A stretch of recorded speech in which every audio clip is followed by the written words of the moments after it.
La activa participación de los buques mercantes argentinos durante la Guerra de las Islas Malvinas, en cumplimiento de tareas logísticas, de abastecimiento de la flota de mar y en misiones de inteligencia, es una gesta que no solo merece estar grabada en el recuerdo de nuestros corazones, a través de los relatos expuestos por sus protagonistas, sino también quedar impresa en el bronce, como una de las páginas más ejemplares de nuestra historia. Aquí se vuelcan los hechos tal como fueron, protagonizados por seres de carne y hueso, pero gigantes en su convicción moral. Ellos, pese a las tensiones y las divergencias generadas por el clima bélico, supieron cumplir con sus misiones y estuvieron siempre a la altura de las difíciles circunstancias. Los vívidos relatos muestran la frescura de su fuente original y en ello radica su gran valor, pues no hay en esta obra maquillaje alguno.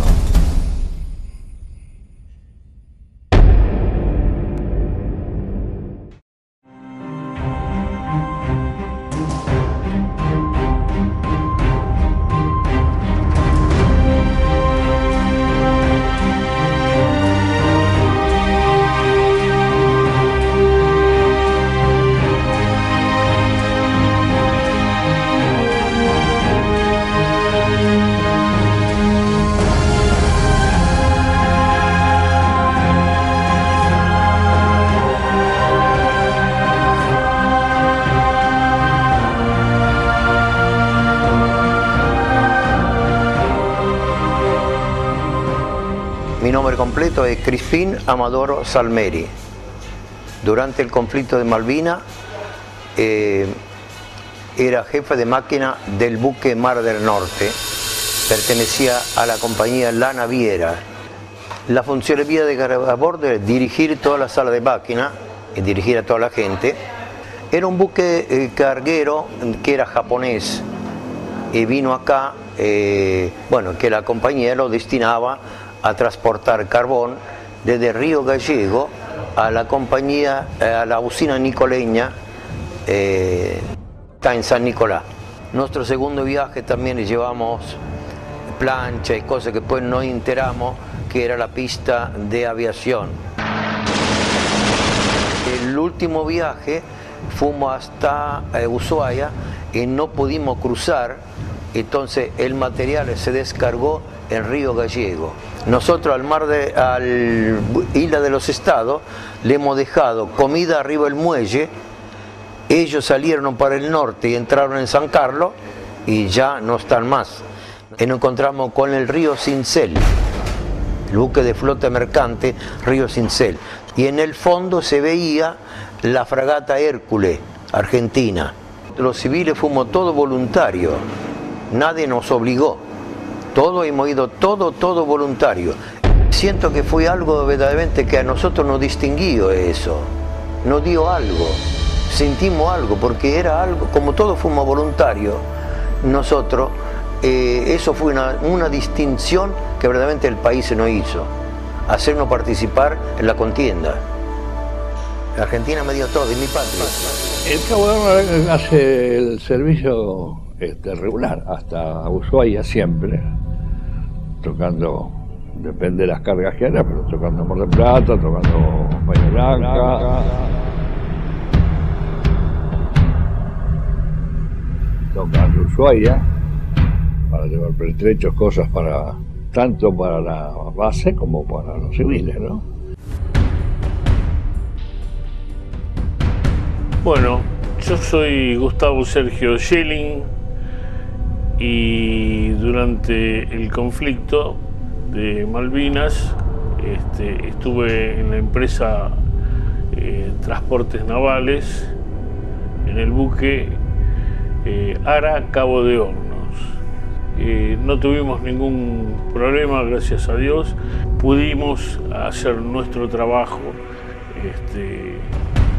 bien, llevar todos los materiales, soldados, distribuirlos a los puertos del sur, y bueno, sé que de ahí lo pasaban por aviones a Malvinas. distribuir todo eso que llamamos de los regimientos de Buenos Aires y de Santa Fe para allá. Cabo de Hornos fue condecorado por la Armada por nuestras misiones.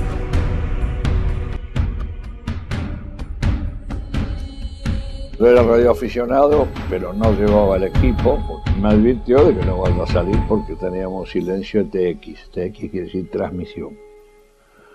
Ahora, podíamos escuchar todo lo que quisiéramos. Y la radio lo mismo. La radio tenía silencio TX, quiere decir transmisión. No podía transmitir, porque el transmitir es un elemento que sirve para ubicar a un barco. Al enemigo usa un barco, usa la emanación de onda a través de la antena, lo ubica inmediatamente, goniométricamente o con otro instrumental lo ubica inmediatamente. Fue donde el comandante reacomodó la tripulación, porque había gente de mayor civil de 45 años que por ley está exento de tener que cumplir con la patria. Entonces uno de los que llamó, los últimos que llamó, me fue a mí, el capitán Franzosi. Y cuando me llamó a mí me dijo si iba a seguir o me quedaba de licencia. Y hay una anécdota que, bueno, es muy personal, pero no importa, la voy a contar sucintamente. Le dije, voy al camarote y vuelvo. Yo tengo un camarote exactamente igual que él, nada más que una cubierta más abajo. En mi escritorio no veía la proa, pero igual, exactamente todo igual. El camarote iba de banda a banda. Fui a buscar la libertad de embarco y le dije, ¿qué dice acá? Nacionalidad argentino. ¿Y para qué me preguntas si voy a seguir o no voy a seguir?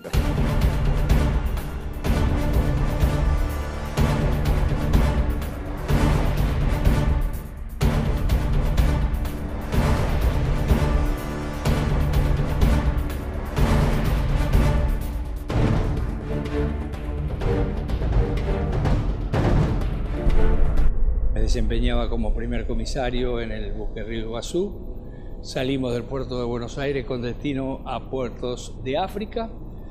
La primera arribada que teníamos era a Puerto Nouakchott en Mauritania, y allí teníamos que descargar 4.000 toneladas de leche en polvo que los Emiratos Árabes le donaban a la República de Mauritania para paliar en parte la hambruna que existía en esos momentos en ese puerto. Como tenían un solo muelle, éramos 20 buques que estábamos a la espera de descarga, y esa espera se demoró por 62 días. Estuvimos fondeados 62 días con un rolido permanente de 20 grados que te hacía prácticamente imposible vivir normalmente.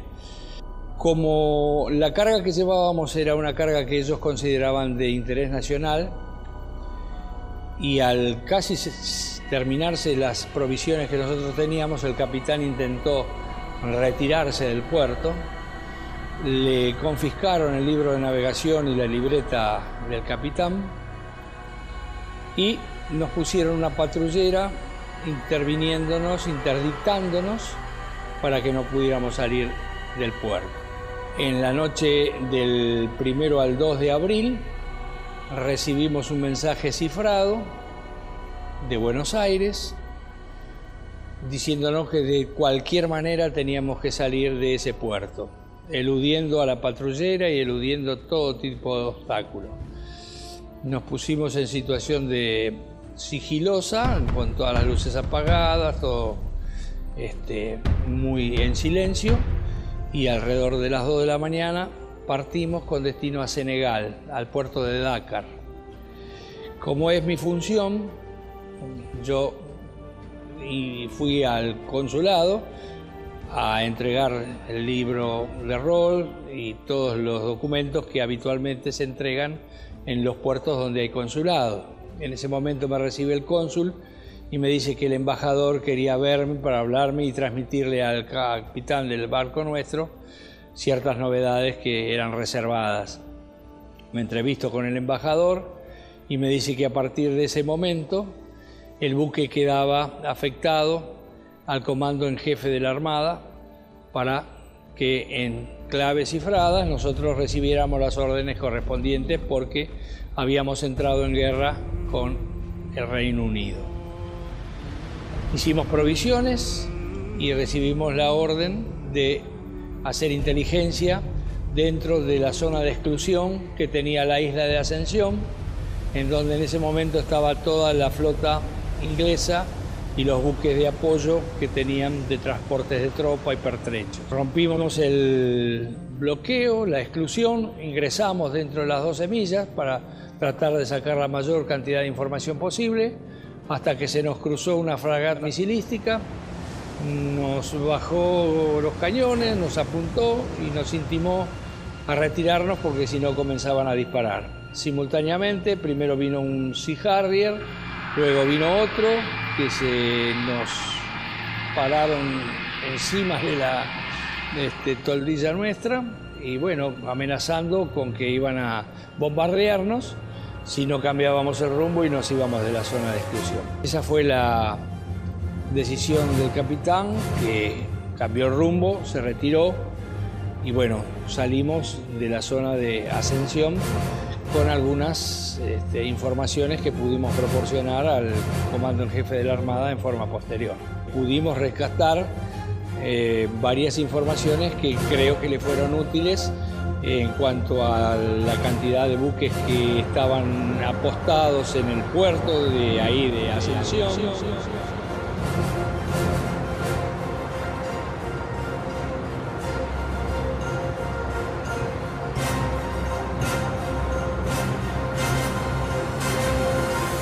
Y bueno, creo que aportamos lo que nos pidieron en su momento y cumplimos con nuestro deber, con todo gusto y con todo orgullo.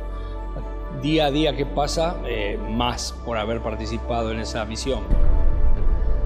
Allá por fines del mes de marzo del año 82, vivir un accidente muy grave a bordo con dos tripulantes de máquinas, compañeros míos, que ante la falta de respuesta del cabrestante para fondear en las aguas del Atlántico Sur, reparándolo una noche, tuvieron un accidente donde el cabrestante prácticamente se lo tragó, dejándolos absolutamente destrozados, y bueno, y viviendo y navegando con esos cuerpos varios días, hasta tanto llegase prefectura y las autoridades, juez y demás, a la zona de Puerto Santa Cruz, Punta Quilla.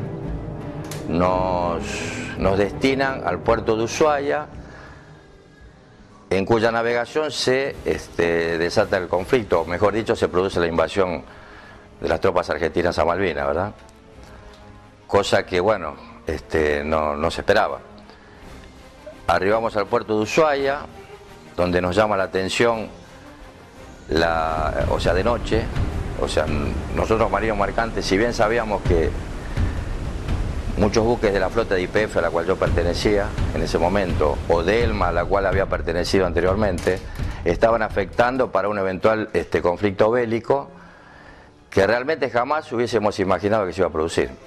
Fue una sorpresa, nosotros estábamos en alta mar, llegaron órdenes obviamente de corte militar, y en Ushuaia, donde arribamos una noche, nos estaban esperando militares de alto rango de la Armada que subieron a bordo y tuvieron una charla privada con el comandante del buque, el capitán, quien después nos comenta que bueno, se había producido la invasión a las islas y que el buque quedaba afectado, no sabíamos en qué grado, ¿verdad? Lo primero fue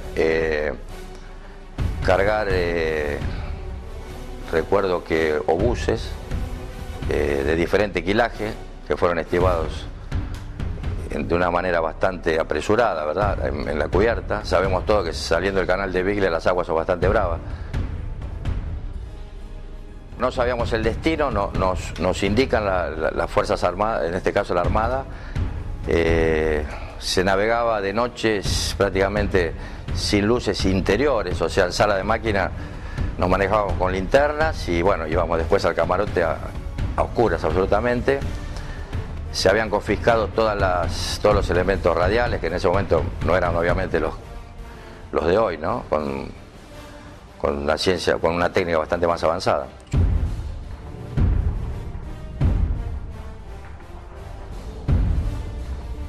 Bueno, el primer destino fue Isla de los Estados, donde, o sea, costaba mucho ingresar porque tiene la boca de la isla es bastante compleja, con mucha marejada. Y después de creo que 6 o 7 intentos, prácticamente un día, ingresamos, conocimos la Isla de los Estados por dentro y estaban las lanchas rápidas ahí, de la Armada, la Intrépida y la Indómita, a quienes le hacíamos el abastecimiento, ¿verdad? También abastecimos en alta mar al aviso Gurruchaga, donde ahí tomamos real conciencia de lo que estaba pasando, porque las tropas, que obviamente pasaban a nuestro buque, estaban en condiciones bastante precarias, ¿no? Y ahí es como que percibimos por primera vez que la cosa no era tanto como se decía, ¿verdad?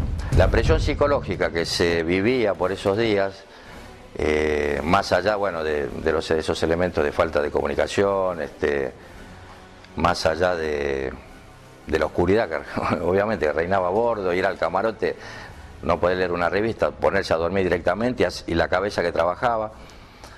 En mi caso, bueno, yo tuve como una entrega particular, que ya es algo natural en mí, ¿verdad? Entrega en el buen sentido, me refiero, que si hay cosas que no la puedo manejar, bueno, ¿para qué me va a preocupar tanto si era inmanejable esa situación? Fundamentalmente porque estaba por nacer mi hijo menor, que nació en pleno conflicto, y yo llegué a creer que no lo iba a ver, pero ¿cuál era la razón por la cual que más nos tensionaba? Eran los aviones que hacían infilación con los buques mercantes que estaban navegando las aguas del Atlántico Sur.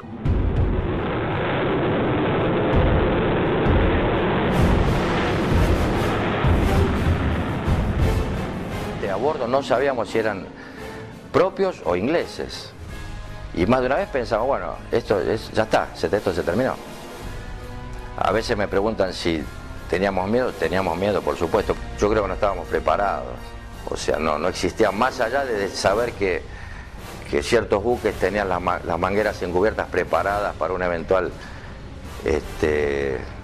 alige de combustible o top-off, que más que una bomba de tiempo era un fósforo. O sea, eso ante cualquier...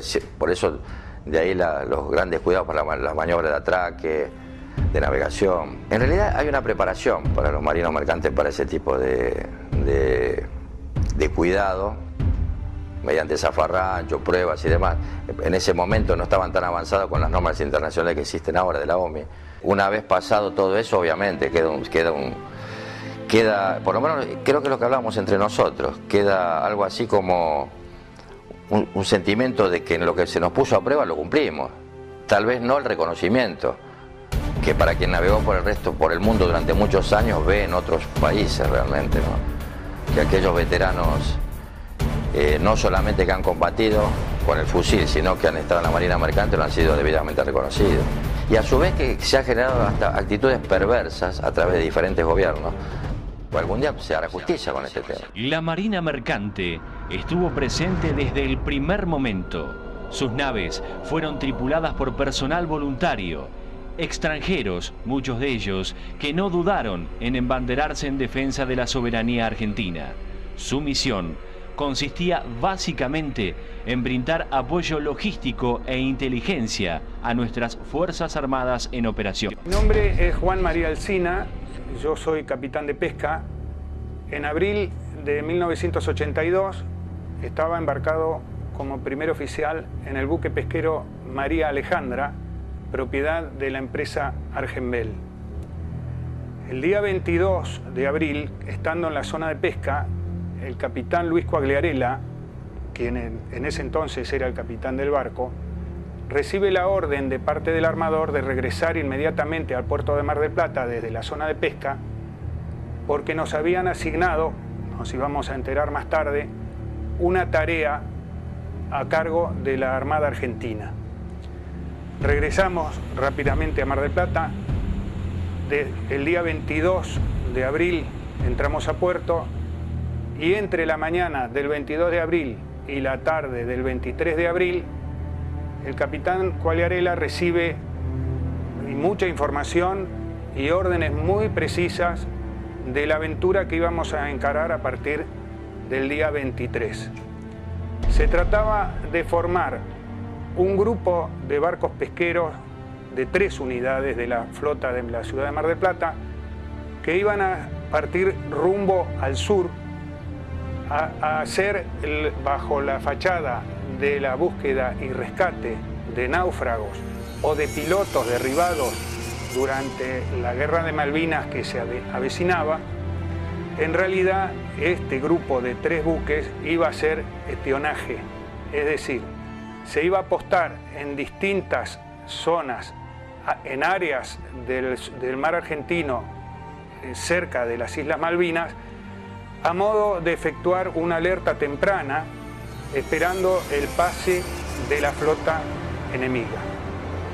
Fue así como, a pocas horas antes de terminar el 23 de abril, zarpamos los 3 barcos, el grupo conformado por el pesquero Narwhal, el pesquero Constanza y el pesquero María Alejandra.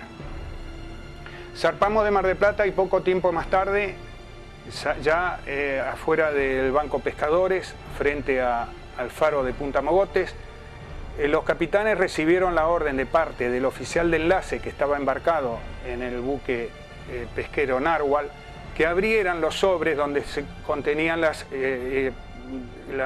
órdenes secretas. De modo que los capitanes, enterados de la verdadera razón de nuestro viaje y contando con toda la información que estaba dentro del sobre, que contenía códigos para transmitir los avistajes a tierra, horarios de transmisión, frecuencias de radio y otra cantidad de órdenes muy precisas, fue que preguntó el oficial de enlace por segunda vez, porque ya en tierra habían preguntado si alguno de los tripulantes querían no continuar con el viaje, estaban en condiciones de desembarcar, a lo cual todos respondieron que no.